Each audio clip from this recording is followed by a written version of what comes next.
make me.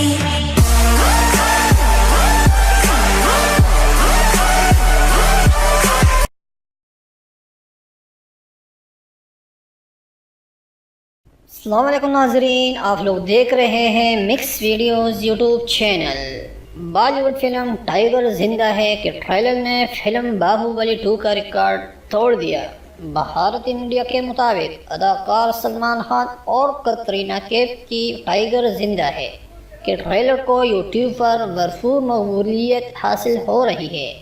Film के trailer ने YouTube पर 673 लाइक्स हासिल करके फिल्म बाहुबली 2 का रिकॉर्ड तोड़ दिया है, जिसने 541 लाइक्स हासिल किए थे। फिल्म 22 दिसंबर को रिलीज़ की जाएगी। अगर आप लोगों को ये वीडियो पसंद आए हो तो इस वीडियो को लाइक करें, कमेंट्स करें और चैनल को सब्सक्राइब करें ताकि आप लोगों को आने वाले वीडियोज़ की अपडेट मिल सके।